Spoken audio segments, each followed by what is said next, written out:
ressalva que eu falei da patente, por exemplo, eu tenho uma patente do setor farmacêutico. Aquela patente, todo o processo de análise daquela patente levou 12 anos.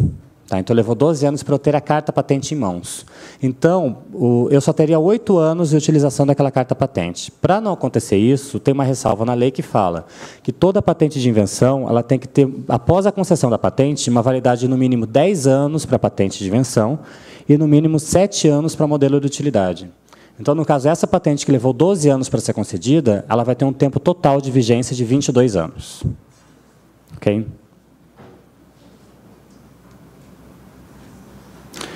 E transferência de tecnologia. O contrato de transferência de tecnologia, os contratos são averbados no INPI, registrados pelo INPI, certo?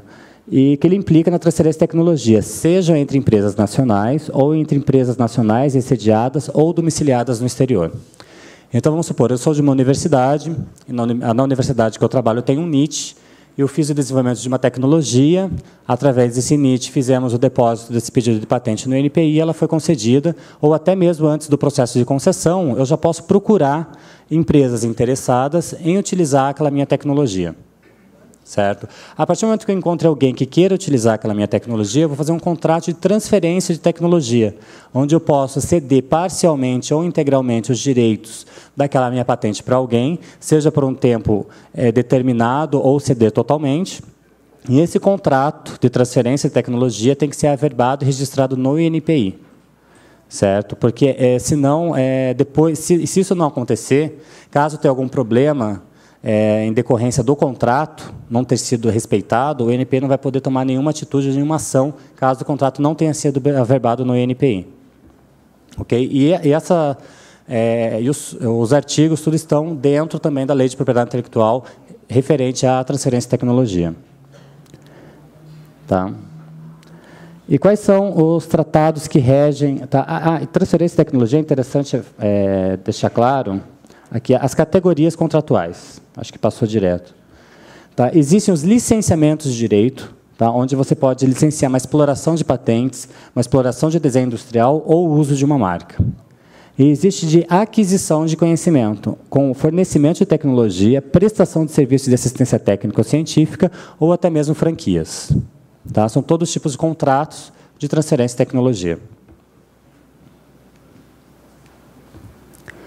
E ainda, tá, apesar de cada país possuir a sua legislação, ser autônomo com relação a isso, existem alguns tratados internacionais que vieram para tentar uniformizar a propriedade intelectual no mundo, tá, ao qual o Brasil é signatário de quase todos. Tá.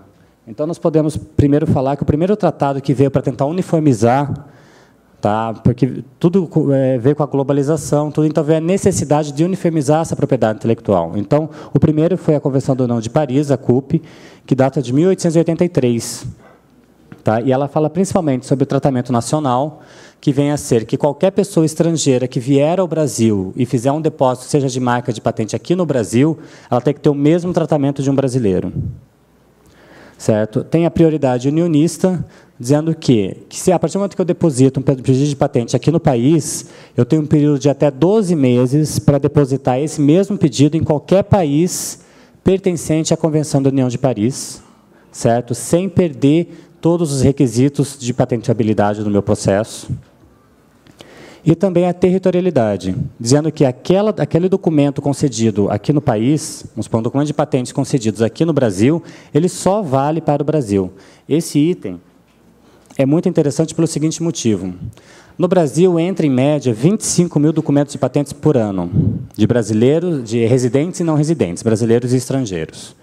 No mundo, são depositados, em média, 1,8 milhões de documentos de patentes no mundo. Tá? Então, imagina a quantidade de tecnologia que não é apresentada lá fora e que não é patenteada aqui dentro. Certo? Tem muita tecnologia descrita na literatura e não protegida no Brasil. O que isso quer dizer? Que hoje os empresários, tá, as empresas brasileiras, elas podem literalmente copiar esses documentos e executá-los no Brasil, certo? Sem ter implicação nenhuma jurídica. Tá? Ela não vai estar cometendo crime nenhum. Então, muitas vezes, você pode utilizar uma tecnologia de ponta que já foi apresentada lá fora para melhorar o seu processo, para ter novos produtos aqui e utilizá-la aqui sem problema algum. Porém, com a seguinte ressalva. Tá? Eu fiz um produto que é patenteado nos Estados Unidos, somente nos Estados Unidos. Eu posso produzir ele aqui? Posso. Eu posso exportar para os Estados Unidos? Não. Ok? Então, eu tenho que saber também, se eu tenho intenção de atuar no mercado internacional, eu só vou poder exportar o produto, objeto daquela patente, para os países onde ele não esteja protegido. Mas eu posso utilizar qualquer documento depositado lá fora que não foi depositado aqui, sem precisar pagar royalties a ninguém. Tá? Então, é uma fonte de informação tecnológica para as empresas também, para elas melhorarem seus processos e tudo mais. Tá? Então, e a CUP, hoje ela é regida pela Organização Mundial de Propriedade Intelectual. Ela foi inicialmente, acho que eram 12 ou 17 países que inicializaram a CUP, sendo que o Brasil era um deles.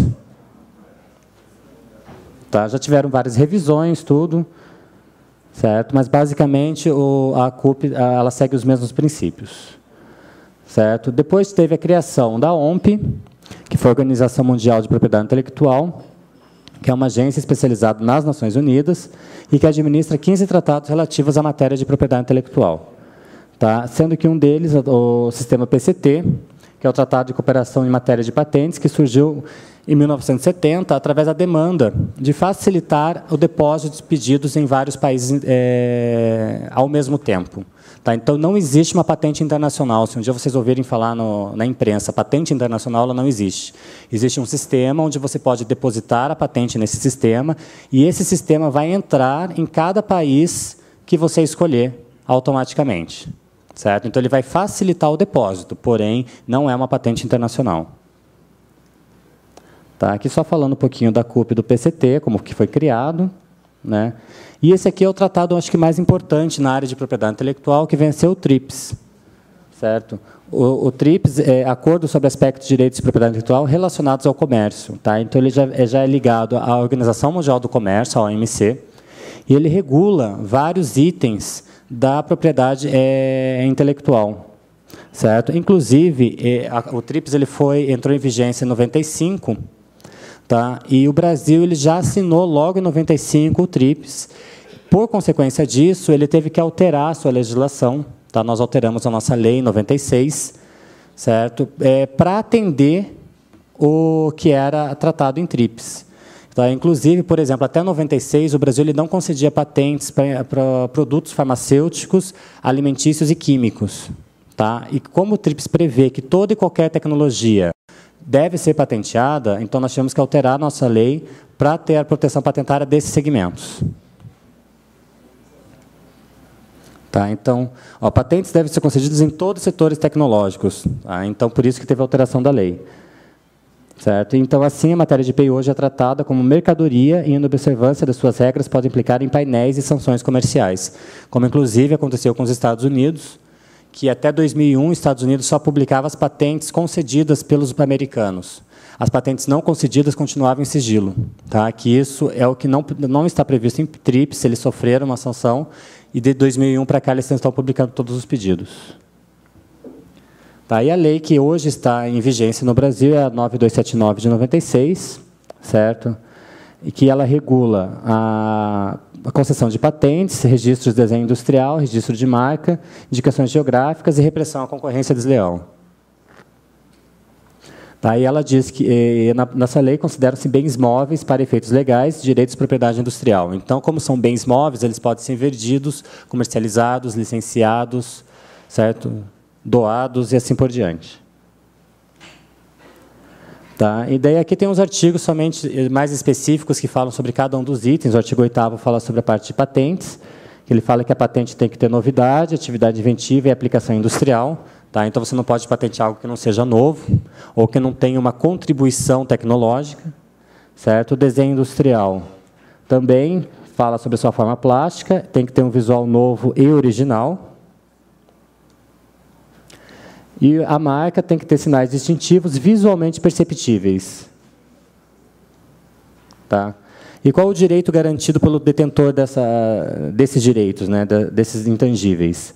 Os de patentes, de produzir, usar, colocar à venda, vender ou importar o objeto da patente ou o processo ou produto obtido diretamente pelo processo patenteado. O detentor do titular da marca tem o direito de ceder seu registro ou pedido de registro, licenciar seu uso